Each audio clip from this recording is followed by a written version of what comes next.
Alors, bonjour tout le monde et bienvenue à la présentation L'évaluation des apprentissages à l'université, la pandémie, un tremplin vers des pratiques nouvelles avec Myriam Giroir-Gagné et professeur Micheline Joanne Durand de l'Université de Montréal. Bonjour. Donc, bonjour, merci beaucoup. Merci, mesdames, pour votre présence. Je vous invite à ouvrir votre caméra si vous le souhaitez pour que nous puissions interagir. L'objectif là, aujourd'hui de la présentation est, l'objectif de la présentation est pas seulement de présenter, mais aussi d'interagir et de discuter ensemble. Donc, votre participation est évidemment la bienvenue. Donc, tout d'abord, je me présente, Myriam Giroir-Gagné de l'Université de Montréal. Je suis doctorante en évaluation des apprentissages, mais aussi conseillère technopédagogique au Centre de pédagogie universitaire de l'université. Donc, j'accompagne les professeurs dans la mise en ligne de leurs cours à l'université. Puis, je vous présente aussi Madame Durand. Vous pouvez y aller. Alors, bonjour, Micheline Joanne Durand. Je suis professeure à l'Université de Montréal. Donc, je suis spécialiste en évaluation des apprentissages, des compétences et des programmes. Et je suis la directrice de recherche de Myriam. Voilà. Donc, aujourd'hui, on va traiter vraiment des pratiques évaluatives qui sont mises en œuvre à l'université. Donc, le plan de la présentation, rapidement, en fait, on va faire ensemble une mise en commun. Donc, on va vous inviter à participer pour voir quelles sont les pratiques évaluatives que vous avez vécues ou que vous employez dans les milieux universitaires. Ensuite, on va vous présenter une brève recension des écrits ainsi que les concepts là, qui guident les pratiques nouvelles en évaluation. On vous présentera aussi quelques instruments pour l'évaluation qui sont peut-être moins bien connus. On ajoutera alors des outils à notre mise en commun, puis on terminera avec une étude de cas d'un cours qui a été mis en ligne complètement avec la pandémie et qui a utilisé ces outils-là un peu plus novateurs. Donc, si vous êtes prêts à commencer dans le clavardage, je vais mettre un hyperlien. Je vais vous inviter à y aller. Donc, l'hyperlien vous guidera vers ce document. Puis, en vous y rendant, je vous invite à utiliser les pense-bêtes ici. Donc, c'est des post-it. Puis, d'inscrire quelles sont les méthodes d'évaluation que vous avez vécues ou que vous employez vous-même comme chargé de cours, par exemple, comme professeur à l'université. Donc, qu'est-ce que vous avez vécu comme étudiant ou qu'est-ce que vous mettez, vous, en place comme méthode évaluative à l'université? Donc, un classique pourrait être, évidemment, l'examen. Je vous laisse quelques minutes là, pour y aller. Oui. Excusez, est-ce que c'est correct si j'écris en anglais, mais je comprends oui, bien? Oui, absolument. OK. Oui, vous pouvez écrire en anglais. Oui, ça fait un bout que j'écris en français, donc...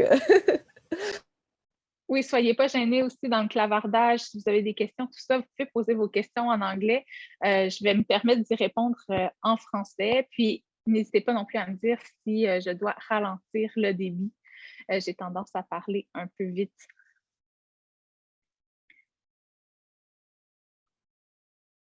Donc, présentation, séminaire. Oui, donc des présentations par les étudiants, effectivement. Des débats, super.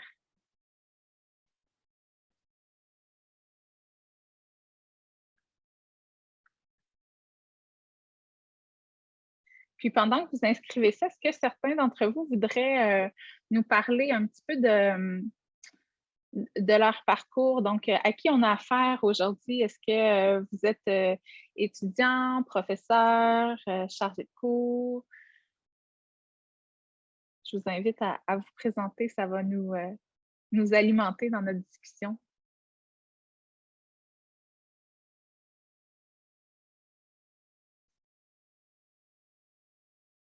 Vous pouvez vous présenter en anglais. Je suis un... Ah, donc Moi, je ne sais pas comment on pourrait le traduire, là. Donc, nous, ce serait peut-être les conseillers pédagogiques. Est-ce que ce serait ça l'équivalent? Je pense que oui. Dans notre compagnie, on a un Learning Experience Designer qui a été traduit par conseiller pédagogique ou Conseiller conseiller pédagogique. d'expérience d'apprentissage. Mais avant, c'était Instructional Designer et c'était conseiller pédagogique. Parfait. Ça ressemble un petit peu à ce que je fais présentement aussi à l'université.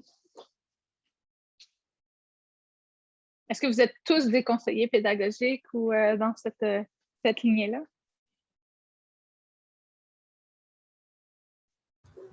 Dans mon cas, oui. Oui. Merci. Moi, je travaille à Queens, à Kingston, et je travaille aux facultés de sciences médicales, Health Sciences. Et donc, on travaille avec les premiers stages et donc un baccalauréat en sciences Health Sciences, mais aussi avec des étudiants de deuxième stage, donc med school, nursing, occupational therapy. Donc, on a différents stakeholders qui aident pour faire les cours. Ah, super. Donc, pour moi, en fait, je travaille à Knowledge One et je suis spécialiste en technologie d'éducation et d'apprentissage. Mais initialement, je suis prof d'université et j'ai beaucoup travaillé avec les projets en groupe avec d'autres collègues. Donc, le projet concernait essentiellement 4 modules et les étudiants faisaient un travail pour chacun de ces modules-là pour aboutir à la fin à un travail final. Et j'ai beaucoup travaillé aussi dans le cadre de la formation des enseignants universitaires à l'utilisation de la plateforme Moodle. Et actuellement aussi, je fais la même chose. Génial. Pour moi, à mon cas, je travaille au Collège Jahantzik, c'est un cégep, et j'enseigne anglais langue seconde comme professeur. Parfait. Ben, merci beaucoup de... Est-ce que Nadine... J'allais dire si tout le monde oui, allez-y, se présente. J'ai juste écrit dans le chat, mais je travaille à Knowledge One aussi comme Learning Experience Designer. Puis avant ça, j'étais prof d'anglais langue seconde aux adultes au cégep. Parfait. Donc, ça explique bien, vos parcours expliquent bien ce qu'on voit là en ce moment à l'écran dans le Jamboard. Donc, on voit qu'on a plusieurs modalités d'évaluation. Donc, ce n'est pas très restrictif, là. On a bien évidemment là, des présentations, projets en groupe, des quiz, les longs travails de fin de session, si ça me dit quelque chose. Quelqu'un a mentionné le portfolio, c'est très intéressant. Donc, en fait, ce qui nous a amené à nous questionner sur les pratiques évaluatives, c'est, entre autres, on se demandait qu'est-ce qui se faisait dans les institutions supérieures, d'enseignement supérieur. Puis, j'ai fait une recension à l'automne dernier qui visait finalement à voir un peu quelles sont les modalités d'évaluation les plus employées à l'université précisément pour mon projet. Puis, ce qu'on s'est rendu compte, c'est que les évaluations qui soutiennent l'apprentissage, donc différents types d'évaluations dont vous avez parlé aussi, sont reconnus comme ayant des effets positifs là, donc, sur les résultats, la motivation, l'engagement, le fait de rendre actifs les étudiants. Les étudiants sont aussi satisfaits, mais ça demande beaucoup de temps aux professeurs et aux chargés de cours. Donc, ça leur demande de sortir un peu de leur zone de confiance. Et malgré ces résultats positifs-là d'évaluation un peu alternative, on se rend compte que les pratiques traditionnelles d'évaluation, donc d'examens à choix multiples, de présentation orale, des examens écrits, c'est encore la majorité des évaluations qui sont sous ces formats-là, au détriment là, de portfolio, auto-évaluation, évaluation par les pairs, journaux de bord. Donc, ce sont des méthodes d'évaluation qui sont encore peut utiliser à l'université, ce qui nous amène à comprendre finalement que même si les enseignants sont conscients, donc je vais parler d'enseignants au sens large, là, autant professeurs, chargés de cours et compagnie, même si les enseignants reconnaissent que c'est important de soutenir l'apprentissage des étudiants, même dans le processus évaluatif, on privilégie encore les méthodes traditionnelles pour différentes raisons. Entre autres, là, on parlait tout à l'heure du temps requis pour mettre en place des nouvelles pratiques, mais aussi, on va parler de la culture de l'institution, donc de ce qu'on pense que devrait être une évaluation universitaire. Donc, les constats finalement de cette recension-là nous amènent à comprendre que on n'a pas vraiment ce changement de paradigme-là vers l'apprentissage. On est encore très traditionnel dans nos méthodes.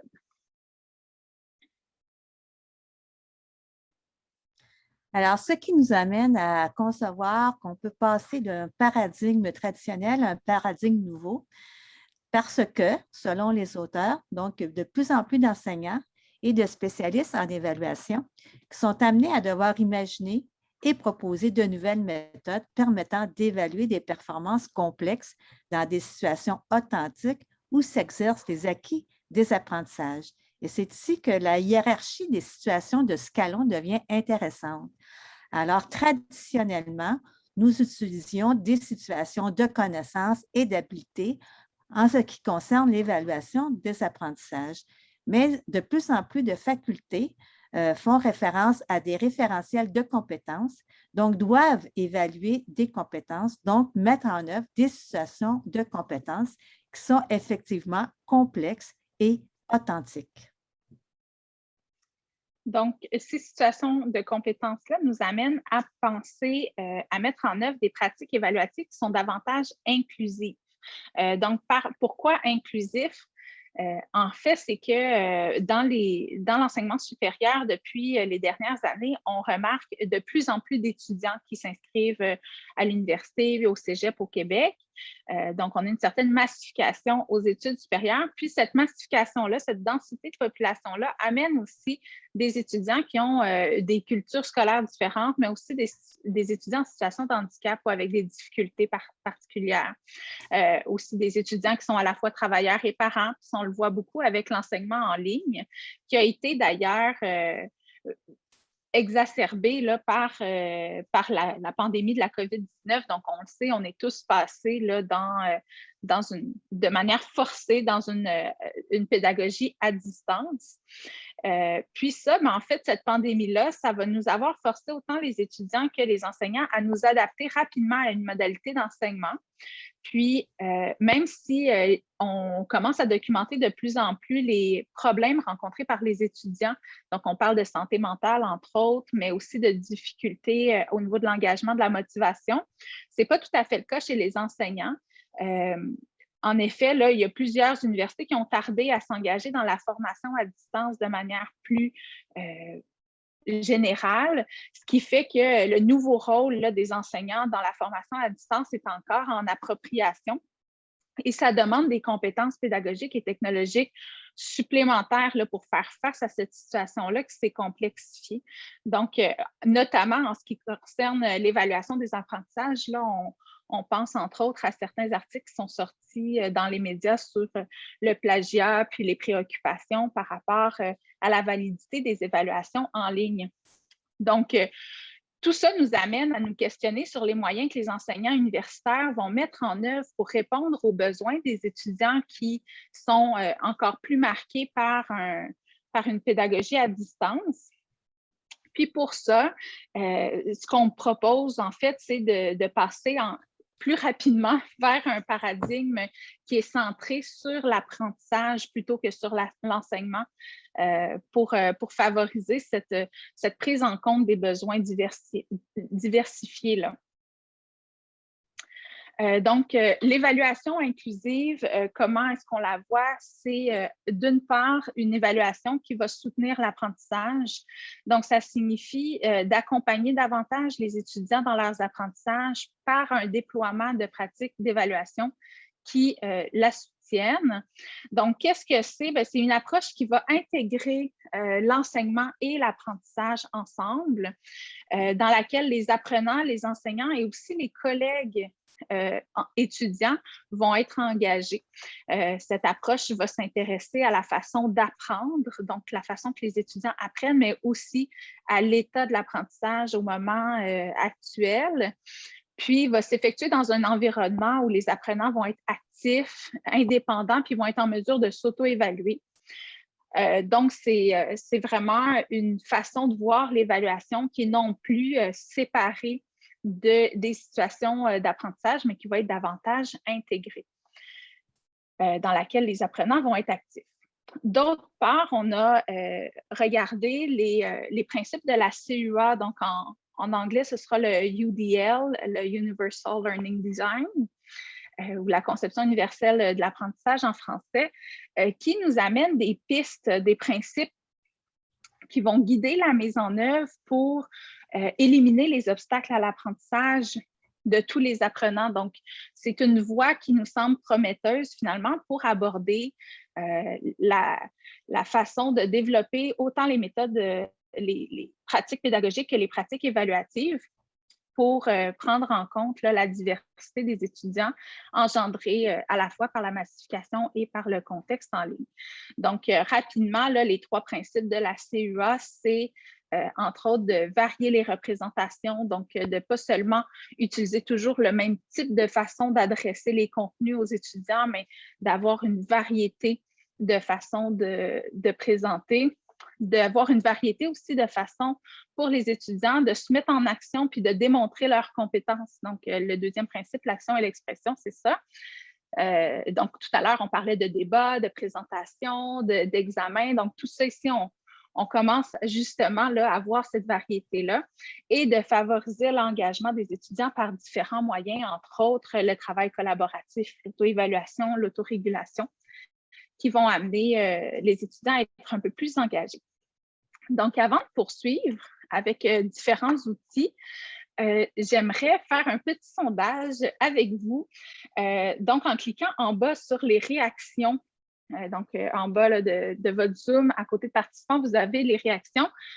Vous, personnellement, donc les participants, est-ce que vous vous considérez plus dans une perspective nouvelle qui est centrée sur l'apprentissage, comme on vient de le voir avec l'évaluation centrée sur l'apprenant et en lien avec les principes de la CEA, ou davantage traditionnelle? Donc, quelle est votre conception à vous de l'enseignement, de l'enseignement et de l'évaluation? Je ne suis pas trop étonnée. Donc, ça a bien fonctionné, ce sondage avec les petits emojis, je suis contente.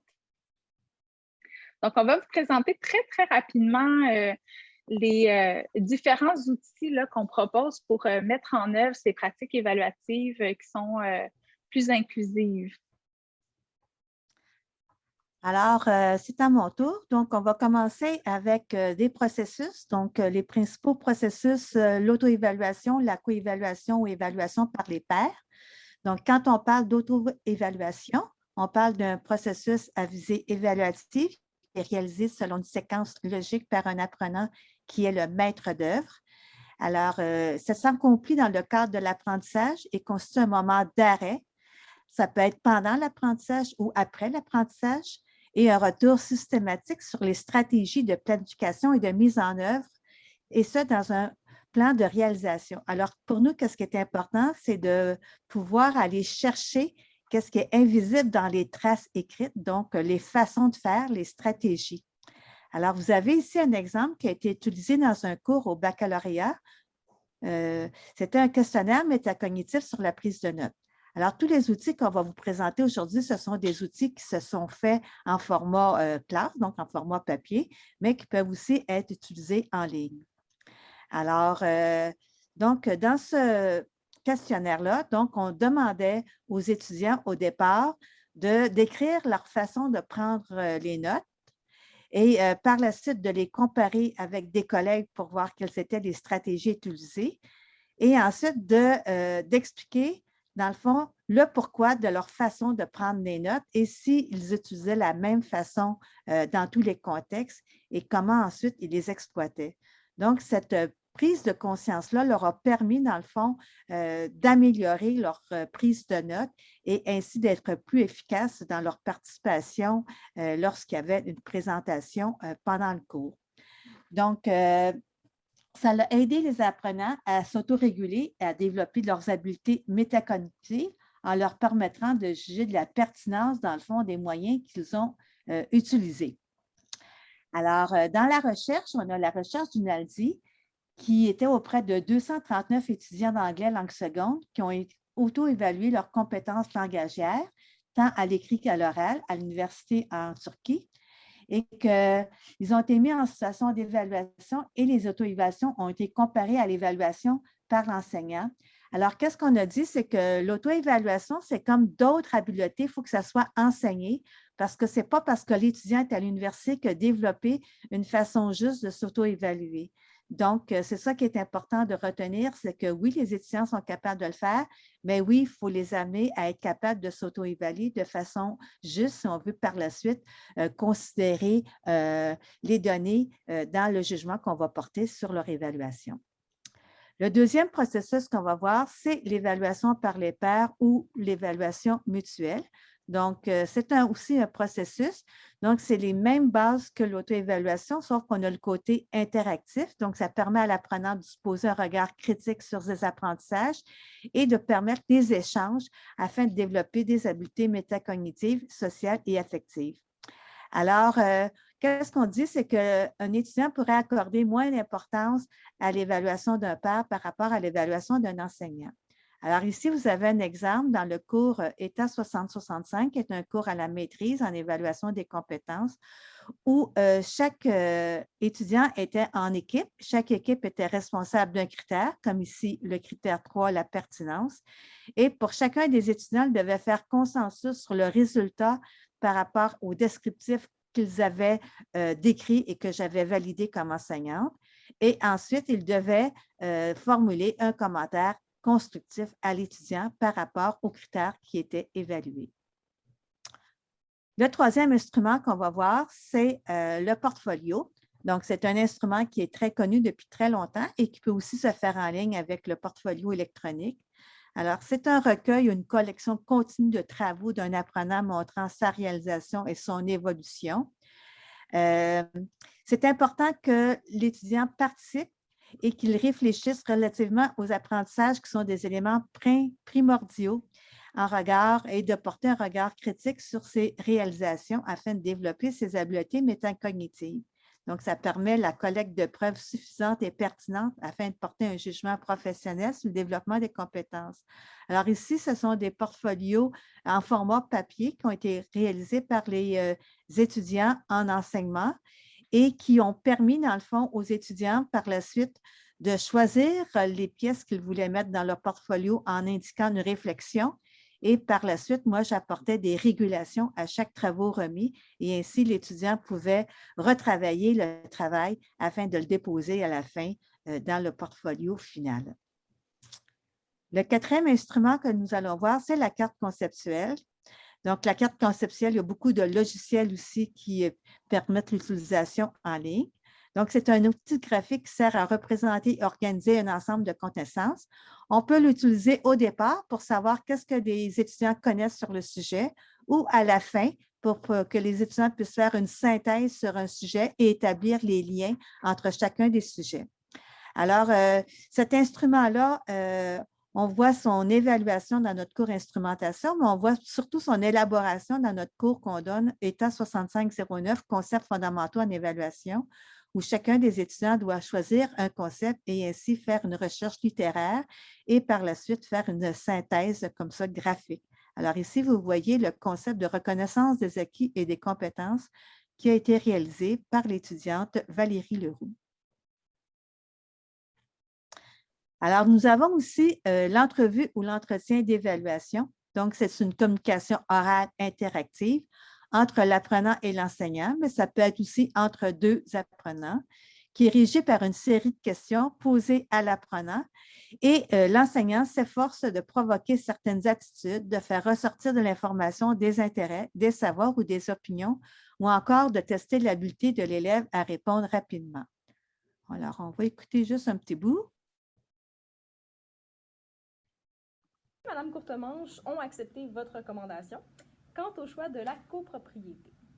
Alors, quelles sont les autres étapes à suivre par la suite? Je suppose de contacter le propriétaire de l'appartement pour lui donner la proposition. OK. Alors maintenant, nous allons passer au prochain. Donc, c'est l'appréciation par simulation, donc l'APS. Alors, il s'agit de constituer un groupe avec 4 à 12 participants pour lesquels les comportements seront observés par les évaluateurs et évalués selon des critères préétablis dans des jeux de rôle, donc des discussions en groupe ou mises en situation professionnelle. Donc, ça sert à évaluer des comportements, des attitudes et le potentiel des candidats.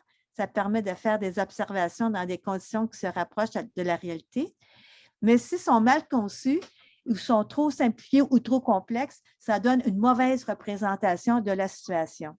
Alors ici, vous voyez des étudiants qui proviennent, dans le fond, de différents milieux linguistiques qui devaient discuter en français d'un sujet qui avait été choisi par tout le monde. On ne voit pas le petit clic? La vidéo n'est pas jointe. En bas, non? Non. Bon. Alors, on va passer à la prochaine, donc l'étude de cas. Alors, l'étude de cas peut être présentée sous forme écrite ou avec un support vidéo, donc elle peut aussi se faire en ligne. Elle peut se faire de façon individuelle ou en groupe. Alors, je vous ai donné ici, on en fait plusieurs dans nos cours, mais je vais aller sortir du milieu de l'éducation. Alors, si on va dans notre école affiliée, donc HEC Montréal, qui ont un centre d'études de cas où ils proposent vraiment toute une centaine de cas sur leurs différents domaines, que ce soit la gestion, le marketing, etc., dans lesquels les étudiants peuvent s'approprier, dans le fond, un cas et trouver différentes solutions selon les contraintes qui sont données par rapport aux ressources à mobiliser, par exemple. Donc, vous avez ici le cas de Maria Montessori, la belle doctoressa féminista sur l'autonomie et la clé de la finalité de l'éducation. Donc, c'était une des études de cas qui portait sur le monde de l'éducation.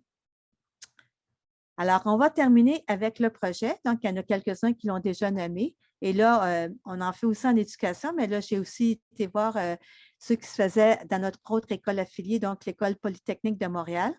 Alors, le projet peut être d'une durée limitée ou étendue. Il se fait tant en individuel qu'en groupe. Il peut prendre la forme d'un projet de construction, de consommation, de résolution de problèmes ou d'apprentissage fonctionnel. Et le projet, comme les autres activités proposées, peuvent se faire tant en présentiel qu'en ligne. Est-ce qu'ici, la vidéo fonctionne? Oui.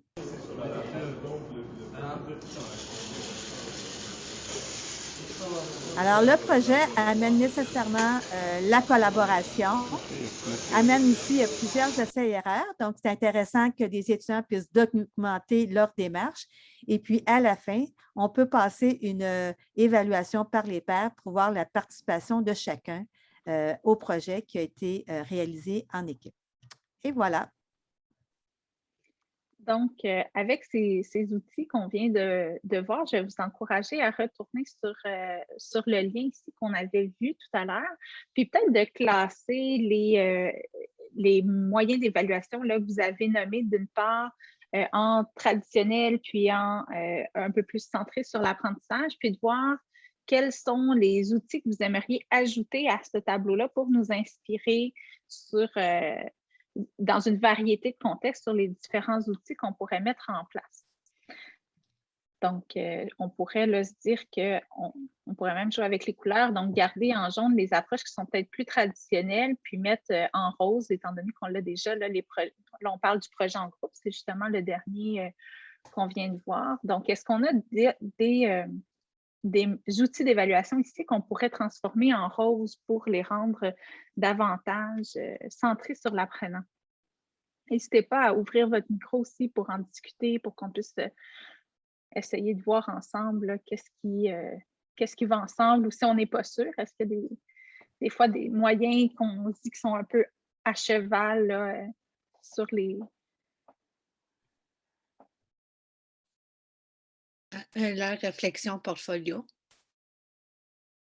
Pardon? Oui, La c'est ça. La réflexion portfolio peut devenir, oui. pourrait devenir rose, donc on pourrait changer la couleur.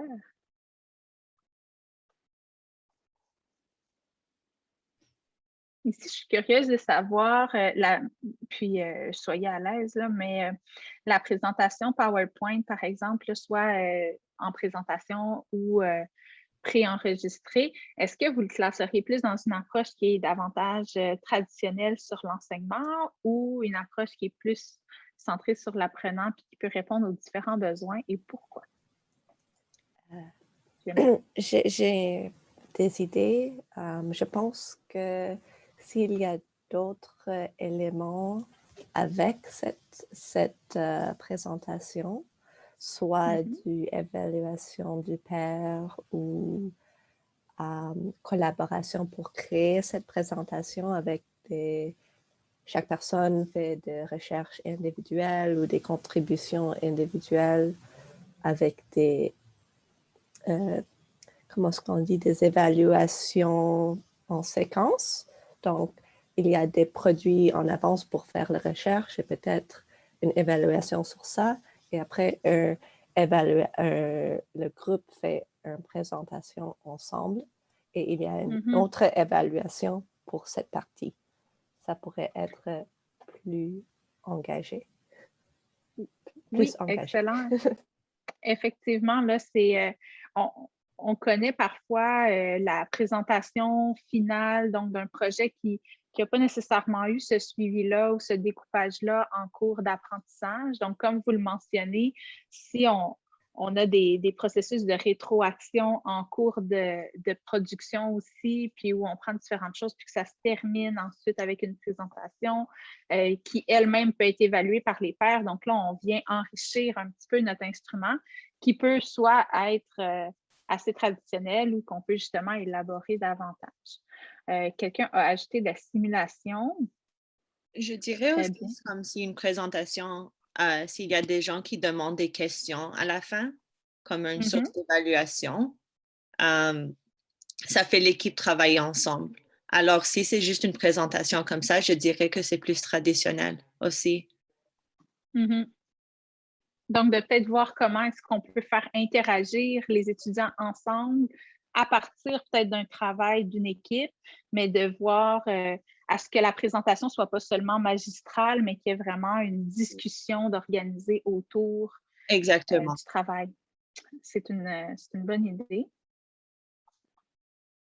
Il y a quelqu'un qui a écrit participation. Est-ce que c'est la participation au cours? Puis est-ce que ça vient d'être... Je pense que c'était mis tout à l'heure. Est-ce qu'on pourrait élaborer là-dessus?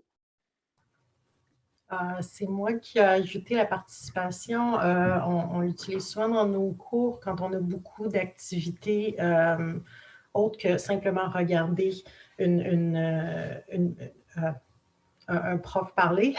Donc, quand il y a des, on appelle ça des ALCs, Active Learning Components dans notre cas. Donc, c'est vraiment quand on demande à l'étudiant de participer à chaque semaine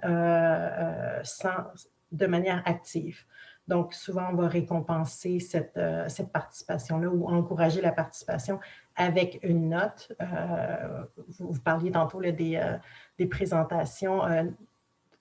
Répondre à la présentation et engager la discussion fait partie souvent de la note accordée à la participation et non à la note de la présentation. Donc, je ne sais pas si ça aide un peu ce que je dis. Oui, absolument. En fait, c'est qu'en cours de session, il va y avoir plusieurs activités un peu à chaque cours qui vont mettre en action les étudiants. Puis, il y a des points accordés à cette participation-là qui est faite à chacun des cours. C'est ce que je comprends? Oui, on essaie d'évaluer le temps que chaque activité prend. Puis quand ça prend le plus qu'une heure ou deux par semaine, c'est à ce moment-là qu'on va ajouter une note de participation, pas juste pour avoir un 10% gratuit. C'est vraiment lié à la participation. J'avais des cours où les étudiants devaient composer de la musique, l'uploader, puis ensuite répondre à ce que les autres étudiants faisaient. Donc ça, c'est sûr que pour nous, c'était quand même beaucoup de participation. Ça demande beaucoup de temps à l'étudiant dans les deux cas. Autant produire ce qu'ils avaient à produire et participer ensuite, écouter tout ce que les autres avaient fait. Et on avait aussi une grille de participation où on les guidait pour le feedback qu'ils devaient donner. Donc, c'était pas juste « good job », c'est donne un feedback très précis sur ces points-ci. Donc, c'est dans ces cas-là que nous, on utilise la participation. OK, parfait. Mais en fait, ça pouvait prendre la forme, dans ce cas-ci, d'une co-évaluation ou d'une régulation par les pairs. C'était un peu ça, quand vous dites qu'ils donnaient des rétroactions aux étudiants, à leurs collègues, tout ça. J'ai travaillé plus sur des cours de la maîtrise. Donc, dans ce cas-ci, ce n'était pas de l'évaluation de ce qu'ils devaient faire, mais vraiment ce que vous avez produit, je vois que ça peut être aussi utilisé dans un autre cas. Donc, on demandait à l'étudiant de faire une réflexion sur une autre manière de réutiliser la ressource qui a été soumise par l'étudiant. Donc, pour nous, la participation la grade de participation venait vraiment jouer à ce niveau-là. On voulait que les étudiants apprennent des autres étudiants parce que c'est en ligne, c'est plus difficile de faire ça. Donc, on a un peu réglé ça avec la participation, puis ça a bien fonctionné. Super. Est-ce que quelqu'un d'autre a utilisé ou des points de participation, une façon d'évaluer un peu l'action des étudiants en cours de session? Qu'il y a des modalités en lien avec ça? Je me demandais si... Je peux contribuer quelque chose? Oui. En ligne, quand on a des discussion boards et on veut que, particulièrement quand c'est comme en fourth year, donc les étudiants sont ont plus d'habilité pour faire des grandes discussions qui sont élargies avec un peu de recherche. Des fois, on suggère à faire comme un statement général et puis l'étudiant est engagé pour dire leur point de vue et pour participer dans cette discussion, tu dois répondre, mais répondre en une façon qui élabore la discussion en manière académique. Move it forward, move the discussion forward academically. Donc, tu peux pas juste dire oui, je suis en accord avec ton statement. Tu dois vraiment élaborer et bring in un autre point de vue ou concept qui enseigne les autres, les autres étudiants. Donc, c'est comme tu dis l'apprentissage et quel est l'autre mot? Learning versus teaching. Oui, c'est ça, plus centré sur l'apprentissage. Puis les apports des étudiants sont aussi là pour ouvrir la discussion, pour apprendre aux autres, mais aussi, j'imagine, ils peuvent poser une question ou ouvrir le débat sur un autre aspect. Et c'est la qualité de cette discussion que tu peux évaluer pour l'active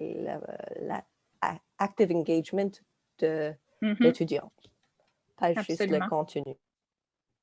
Puis, il faudrait passer au prochain point, mais je suis curieuse d'entendre, je ne sais pas si c'est vous qui a écrit le Create a Creative Work podcast, blog. Est-ce que ça s'est vu dans quel contexte? Est-ce que c'est l'une d'entre vous? Ça, c'était moi, encore.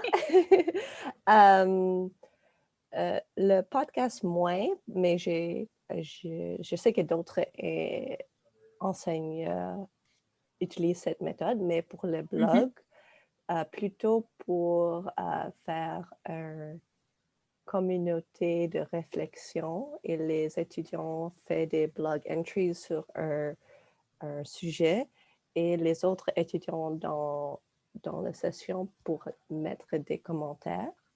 Mais je dois dire que je ne sais pas comment c'est évalué, si les commentaires sont évalués ou c'est juste le blog, le premier blog qui est évalué. Intéressant. Oui, c'est intéressant. Ce que j'ai vu aussi que je mettrais dans cette catégorie-là, c'est des enseignants qui demandaient en fait, qui ouvraient les façons de faire des productions aux étudiants. Puis, entre autres, il y avait des étudiants qui avaient créé un site web entier pour présenter leur travail. Donc, plutôt que de présenter là, un long travail de fin de session, bien, ça se présentait d'une façon différente là, sous forme de site web avec des hyperliens, tout ça qui menait vers des vidéos intégrées. Donc, ça peut être aussi une façon intéressante là, d'aller chercher l'information dont on a besoin pour évaluer. Donc, on va vous présenter... Oups. Je viens de faire ça pour une de mes classes, qu'on devait faire un site web avec tous nos projets. Comme ça, on peut présenter comme tout pour l'année. On devait présenter tout sur un site web. Alors, c'était vraiment intéressant de faire cette façon, de présenter tout au lieu de l'écrire sur un papier, pas sur un papier, mais sur Word et le présenter comme ça. Oui, c'est ça, ça change un petit peu. Puis, en termes de réinvestissement aussi, on le présente à nos collègues, pas seulement sur une présentation orale qui a une fin, mais on a une ressource qui reste aussi accessible et partageable à l'externe. Excellent. Donc, on va vous présenter l'étude de cas qu'on a fait à l'automne dernier dans le transfert d'un cours finalement en ligne étant donné la pandémie. Donc, un cours qui est passé complètement en ligne au deuxième cycle universitaire. Donc, Madame Durand, je vous laisse poursuivre. Alors, donc oui, c'est un cours en ligne pour la session d'automne 2020, donc celle qu'on vient de terminer. Alors, il y avait 12 étudiants inscrits qui venaient de différents parcours et moi qui étais l'experte comme professeur. Alors, au niveau de la collecte des données, donc, il y a eu des observations, il y a eu un questionnaire d'appréciation rempli par les étudiants et on a pu aussi analyser le plan de cours et la plateforme du cours qu'on était, nous autres aussi, sur Moodle. Alors, ça sur quoi que je veux surtout porter votre attention aujourd'hui, c'est sur la partie de l'évaluation. Donc, dans ce cours-là, c'est un cours qui s'appelait « Instrumentation pour l'évaluation ». Donc, c'est un cours que chacun des cours, dans le fond, des séances de cours, portait sur un instrument différent. Ça pouvait être un instrument de planification, de collecte de données, d'interprétation, de jugement ou de communication, donc pour faire les 5 étapes de la démarche d'évaluation. Au niveau des modalités d'évaluation, on avait mis en place 3 modalités différentes. La première modalité, ça rejoint un petit peu ce qu'on discutait en ce moment. Donc, c'est une synthèse critique d'un article scientifique. Alors, il y a eu plusieurs publications qui sont apparues au niveau de l'évaluation en temps de pandémie. Donc, on a recueilli une dizaine d'articles et on les a séparés en catégories. Donc, on avait 2 catégories. Donc, des articles qui parlaient des façons de faire l'évaluation et une autre catégorie qui parlait des impacts, dans le fond, de l'évaluation en temps de pandémie, soit sur les instruments, soit sur les évaluateurs ou soit sur les apprenants. Donc, on a eu à l'horaire 2 forums de discussion et chacun des forums de discussion, les étudiants pouvaient choisir sur quel article ils voulaient travailler. Donc, on avait l'équivalent de 3 ou 4 étudiants par article. Alors, au moment du cours, donc, on partait la discussion sur l'article. Donc, les étudiants devaient au préalablement lire l'article.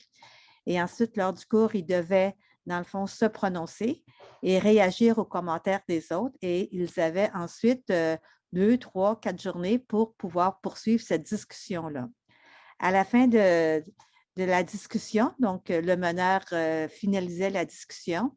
Et à ce moment-là, les étudiants devaient faire une synthèse critique autant à partir des idées des auteurs de l'article que des idées qui avaient été déposées, dans le fond, sur le forum, donc par les autres blogueurs. Donc, dans leur synthèse, devait contenir, dans le fond, des citations venant des deux parties prenantes. Et par la suite, ils devaient faire une synthèse critique. Et il y avait une grille d'évaluation qui permettait d'évaluer cette synthèse-là. Cette grille d'évaluation contenait les critères d'évaluation qui étaient connus par les étudiants au départ et ça permettait ensuite de pouvoir cibler leur participation active lors de ces échanges. Alors, ça, c'était 2 fois durant la session. Donc, ça valait 20 mais les étudiants pouvaient déposer qu'une seule synthèse critique. Ils devaient participer aux 2, mais ils pouvaient, dans le fond, finaliser qu'une seule synthèse critique pour avoir le 20 ou certains étudiants pouvaient aussi déposer les 2 et ensuite choisir laquelle ils choisissaient pour qu'on puisse garder pour le jugement final. Ouais, la deuxième modalité. Oui. Si je peux me permettre par rapport à ça, ce qui était intéressant, c'était que le fait qu'on avait plusieurs jours pour contribuer à la discussion, ça permettait vraiment d'avoir le temps d'élargir. Tu sais, tout à l'heure, on parlait là, d'ouvrir la discussion aussi, puis d'apprendre aux autres. Donc, on avait le temps d'aller faire d'autres lectures pour bonifier la réflexion. Puis, il y avait aussi l'intervention là, de Mme Durand sur les forums pour orienter ou approfondir aussi. Donc, même si en fait, on avait un soutien en cours de réflexion pour bonifier par la suite la synthèse critique. Donc, c'était un petit détail. Donc, mes interventions, c'était un petit peu pour voir comment allaient les discussions, mais c'était aussi pour s'assurer qu'on était bien ciblé sur l'objet de la discussion, parce que parfois, on part avec des commentaires et on s'éloigne de la discussion, ou bien des fois, on part avec des conceptions qui sont peut-être erronées. Donc, c'est là que je faisais certains réajustements. Et quand ce n'était pas le cas, bien, j'encourageais l'équipe à poursuivre leur discussion dans l'orientation qui avait été prise. La deuxième modalité, c'est le montage d'une boîte à outils. Alors, comme je vous disais, à chaque cours, les étudiants, dans le fond, on leur présentait un outil et à chaque cours, il y avait un travail collaboratif sur ce cours-là, sur cet outil-là. Donc, ça, c'était des équipes que j'avais formées dès le départ selon les intérêts parce que j'avais demandé aux étudiants de dresser un petit peu leur portrait en début de cours. Donc, j'avais fait des équipes de base. Donc, plusieurs fois dans la session, donc, on travaillait avec ces équipes de base-là en collaboration en ligne et sur un outil particulier. Donc, moi, je prenais la première partie du cours pour présenter l'outil, donner ses fondements, ses caractéristiques, des exemples. Et ensuite, les étudiants avaient un travail à faire sur cet outil-là. Le travail qui était fait en collaboration était déposé à chaque semaine sur notre site Web. Et par la suite, moi, je faisais de la régulation. Donc, je me permettais de faire des commentaires sur les forces et les défis que les étudiants devaient relever. Et ensuite, les étudiants pouvaient apporter des correctifs, des ajustements au travail et le choisir par la suite pour le montage final de leur boîte à outils. Donc, ils ne devaient pas choisir, dans le fond, tous les outils qui avaient été travaillés, mais il y avait un choix parmi les 10 outils, par exemple, qu'ils avaient à travailler, ils devaient en choisir 6 et l'évaluation portait sur ces 6 outils-là. Donc, et à la fin, bien, il y avait une grille finale pour l'évaluation. Et là aussi, c'était une grille descriptive, donc des rubriques qui avaient été présentées aux étudiants au début du cours. Pas de commentaires, Myriam? Non. Et finalement, le troisième, ça ressemble un petit peu à ce que vous avez parlé. Donc, c'est un projet individuel ou qui peut être fait en équipe. C'était de choisir un thème. Donc, on était en évaluation. Donc, il devait trouver, il y avait 3 choix. Il devait soit élaborer, soit appliquer ou soit analyser un outil. Donc, il y avait parmi les 3 choix. Et il devait faire une présentation narrée. Donc, je ne voulais pas, moi, qu'il dépose un travail écrit. Donc, je voulais qu'il fasse une présentation sous forme de PowerPoint narré, mais ça peut être un autre logiciel que PowerPoint, et qu'il devait présenter au groupe lors du dernier cours. Donc, c'était un petit peu comme un séminaire. Pour ce travail-là, les étudiants avaient aussi une grille descriptive avec les critères d'évaluation au départ. Ils pouvaient aussi me rencontrer au départ pour que je valide le sujet et la façon dont il allait travailler le sujet. et il pouvait y avoir des rencontres individuelles ou par équipe durant la session pour assurer une bonne compréhension des différentes dimensions qui étaient demandées dans ce travail-là. Par la suite, chaque équipe de base qu'on avait au départ avait un critère et, comme je vous l'avais montré tantôt dans la grille de coévaluation, devait coévaluer, dans le fond, ce critère-là et apporter un commentaire constructif. Donc, moi, à la fin, quand je corrigeais le travail de l'étudiant, il y avait ma grille de correction à moi avec mes commentaires, ainsi que les commentaires des étudiants par rapport aux aspects de la communication, parce que moi, c'est sûr que je n'analysais pas nécessairement des aspects de la communication au niveau de mon évaluation. Donc, les 3 choix, c'était soit d'analyser un outil, élaborer un outil ou appliquer un outil d'évaluation. Donc, selon les contextes des étudiants, étant donné qu'on avait différents contextes, donc il y avait toujours un contexte qui était le plus intéressant pour l'autre. Et moi, je devais valider les sujets, donc je m'assurais que 2 personnes ne prennent pas le même sujet, sinon je les invitais à travailler en équipe sur le même sujet. Et voilà. Oui, ça nous a vraiment permis, pour parler de contexte, là, on avait des gens qui travaillaient auprès d'autres professionnels, par exemple, d'autres qui étaient enseignantes en adaptation scolaire avec des enfants. Donc, ça leur a vraiment permis de choisir une modalité d'évaluation, mais qui leur servirait réellement dans leur contexte professionnel. Donc, ça allait chercher l'engagement, puis la motivation des étudiants. Donc, en conclusion, parce qu'on y arrive. En fait, on réalise que 2 principaux défis là, liés à l'application de pratiques évaluatives inclusives dans les milieux universitaires. D'une part, il y a la tâche professorale, donc le fait qu'on manque de temps, qu'il faut développer, prendre des moyens pour développer les relations enseignants et apprenants, de fournir des rétroactions. Donc, ça demande une certaine appropriation par les professeurs qui n'est pas toujours évidente à faire. Puis, d'autre part, la finalité des programmes universitaires, donc tout à l'heure, j'en ai parlé brièvement, le fait que prendre en compte les différences individuelles des étudiants vient nécessairement confronter un peu les conceptions des professeurs, mais des institutions d'enseignement supérieur en ce qui a trait aux mesures d'évaluation à mettre en œuvre, puis aux risques par rapport à ce que ça altère les niveaux de performance ou en fait, le diplôme à la fin, on a une habitude, une culture de l'évaluation qui mène à la diplomation, mais certains se demandent là, comment est-ce que les pratiques évaluatives inclusives peuvent venir altérer ça. Pourtant, il y a plusieurs travaux par rapport au développement des compétences qui fait en sorte finalement que les situations d'évaluation qui deviennent plus authentiques et plus complexes qu'on propose dans le cadre d'évaluation inclusive, en fait, cette limite s'élimine d'elle-même parce qu'en prenant en compte les besoins des étudiants, mais en soumettant plutôt des mesures évaluatives qui sont complexes, authentiques, un peu comme on l'a vu tout à l'heure dans la pyramide de Scalon, en fait, la limite de se demander qu'est-ce qui en ressort, finalement, ce qui en ressort, ce sont des étudiants qui sont davantage compétents, débrouillards, puis qui vont aller chercher les ressources dont ils ont besoin.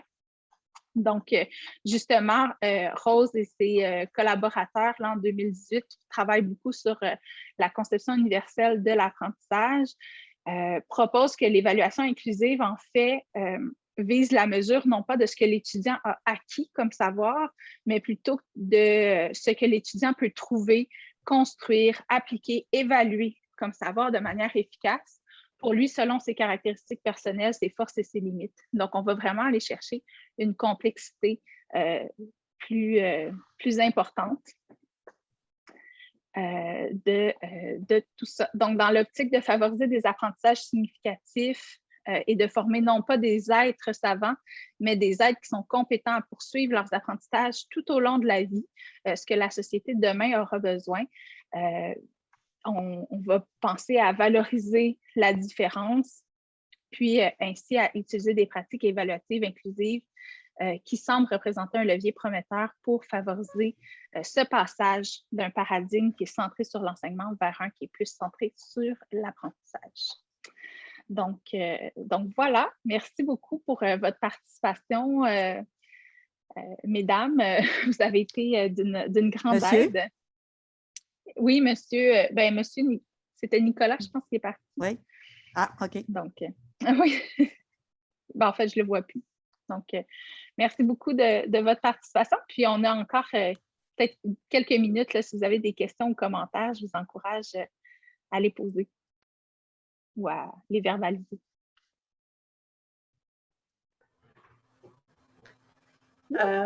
Oui, j'essaie vraiment beaucoup de faire ça avec mes cours. Je rencontre beaucoup de résistantes avec les profs qui enseignent des cours vraiment première année du baccalauréat.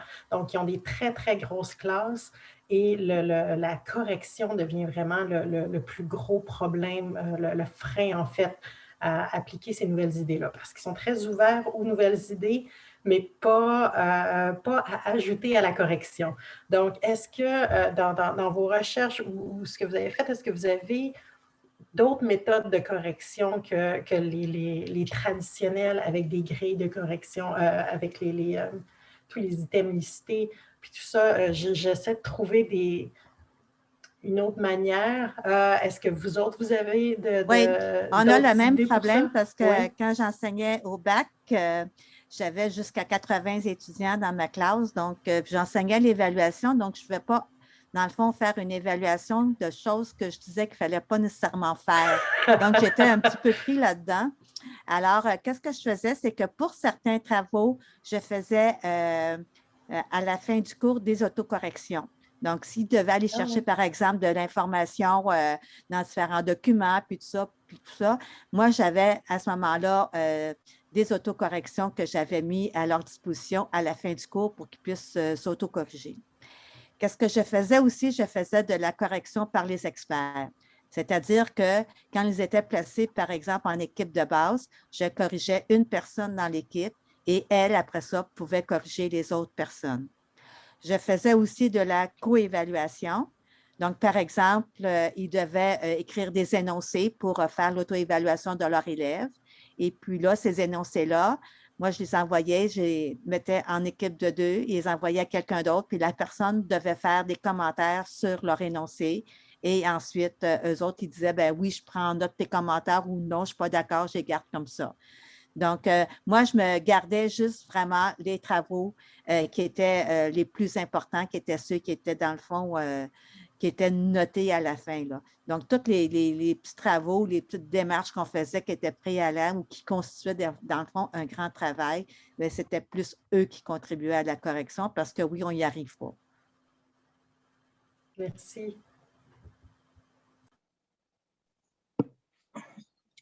Merci pour cette belle présentation. Moi, en tout cas, j'ai appris beaucoup de choses. Mais j'ai toujours une question en tête et j'ai voulu connaître un peu votre expérience à l'Université de Montréal. En fait, on parle souvent de l'engagement des étudiants et des approches centrées sur les étudiants, mais pour arriver à réaliser tout ça, il y a toujours le prof. Et on voit très bien que le prof, il a besoin de nouvelles compétences. Et ce n'est pas toujours aussi évident que ça, d'inviter des profs à des réunions ou des présentations et de leur montrer tout ça et de leur dire, allez, on va faire ceci ou cela avec des technologies qu'ils ne maîtrisent pas, des nouvelles choses. Et ce n'est pas toujours évident. Moi, j'ai travaillé pendant longtemps avec des enseignants et la motivation et l'engagement des enseignants, c'est vraiment quelque chose de très important pour arriver à cela. Sinon, on va rester tout le temps en train d'imaginer des choses, de penser à faire des choses avec des étudiants, mais dans la réalité, les enseignants ne vont pas faire ça. Alors, je ne sais pas comment vous faites, vous, à l'Université de Montréal, avec les enseignants. Je vais essayer de répondre en quelques secondes, là. En fait, c'est sûr que ça doit partir des enseignants d'imposer des méthodes ou des formations. Ça ne sera pas nécessairement transféré dans les cours, c'est certain. Nous, on s'enligne, en fait, on souhaite mettre en place là, des communautés de pratique avec des enseignants qui sont intéressés par ça, puis avec des enseignants aussi avec des bagages variés pour qu'ils puissent s'inspirer les uns des autres, puis qui vivent des contextes similaires, entre autres les grands groupes, par exemple. Donc, ça fait partie là, des problématiques. Puis en faisant parler ensemble les enseignants, mais ça permet là, de développer un peu plus ce type de compétences, puis ce type de désir-là aussi d'avancer. Au Centre de pédagogie universitaire où je travaille, on est vraiment un conseiller pédagogique pour une équipe d'enseignants. Donc, on arrive vraiment à aller répondre aux besoins des enseignants, les rassurer aussi. Donc, ça fait partie de nos moyens, mais à grande échelle, je ne pense pas, en tout cas, on me corrigera si j'ai tort, mais je ne pense pas qu'il y ait de façon miracle d'imposer quoi que ce soit. Là, il faut absolument que ça vienne d'eux, puis qu'on arrive à faire émerger cette idée-là, puis ce désir-là de favoriser l'apprentissage actif des étudiants.